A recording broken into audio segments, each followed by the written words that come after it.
Eating at Disney World and Disneyland can be really expensive. So, where do you find cheap bites? What restaurants should you go to? And how do you still have an amazing holiday? Luckily for you, I've made a video all about the best snacks, meals and places to eat in Disney World and Disneyland on a budget. Tasty treats, cheap restaurants and awesome food, all coming up. Let's get into it.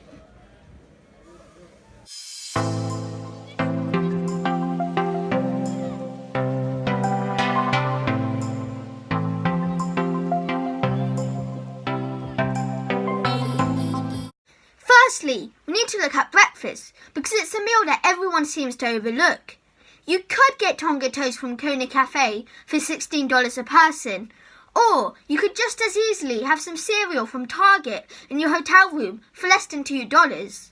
Side note, you can actually get Tonga toast at Captain Cook's Snacks Company downstairs for just over $5 if you really want it, but that's not the point. Eating at your hotel has other benefits too, like allowing you to get to the parks earlier. And hey, if you get jet lag, it gives you something to do at 5:30 in the morning. If you do want to eat at the parks, I recommend getting a snack. Things like cinnamon buns at Gaston's Tavern, Disney World, and the churros in Disneyland can all serve as substantial breakfasts and are only $5 each. The French toast sticks and breakfast burritos at Galactic Grill are also delicious options that cost a mere $4 to $7. Lunch at the parks has become increasingly pricey, and sit-down meals can cost anywhere from $30 to $100, while quick service ranges in the 20s and 30s. At those rates, having a family meal can cost the same as admission to the park. Disney actually allows you to take food into the parks, so packing some sandwiches is a great cheap option, and if you have a picky eater in your group, it guarantees food that they'll eat. Trust me, it helps a lot, especially in a new park. If you do want to eat at the parks, here are some good low-cost options. Most restaurants at Disney World offer kids' meals, which contain an Uncrustable sandwich, either an apple fruit bag, carrots or apple sauce, a cookie and a kids' drink of your choice. Though personally, nothing beats chocolate milk, all of which cost $6.49. In my opinion, it's a pretty good lunch for its price, and me and my brother have it 2 or 3 times every trip. Just remember, it alters slightly from park to park, and some places will swap in or out animal yogurts or fries. At Disneyland, the Golden Horseshoe serves fish and chips, chicken nuggets and chili cheese fries, all for under $10, while Daisy's Diner and Alien Pizza Planet both serve pizza for $8.49, except the Moz 114 cheese pizza at Pizza Planet, which is ever so slightly cheaper at $7.99.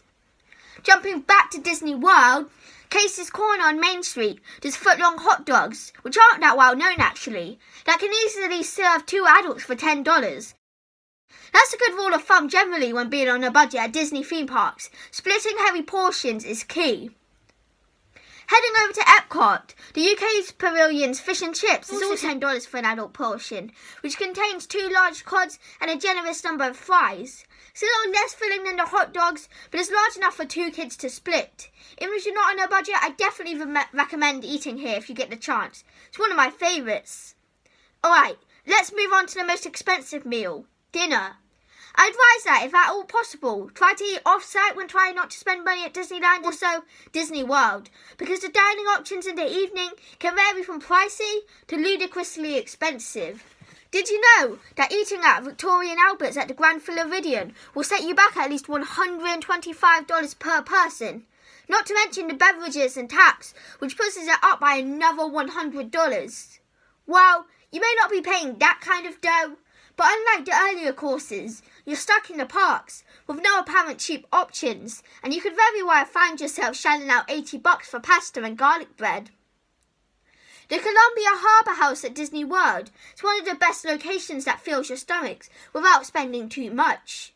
The adult meals are around $8 to $10, which, considering the high-end fish and meat they serve, is really good. My favourite dish there is the popcorn shrimp with fries. They're really good. At Disneyland, you can always find low-cost food at the Earl of Sandwich. You can get hot sandwiches or wraps for $7 or $8, or, if you're not a sandwich lover, they also serve pizza and mac and cheese for $5.99 and $4.99 respectively. Bonus tip, if you sign up for the Earl Sandwich loyalty program, you can actually get somewhere like 15% off. Back at the world, the kitchen sink at Beaches and Cream. Okay, this next one may not be the healthiest option on the list, but the size of this dessert means that it definitely doubles as a meal for the whole family. The price tag is $29, but it can easily feed up to 6 or 7 people. That's $14.18 or $4.83 a person.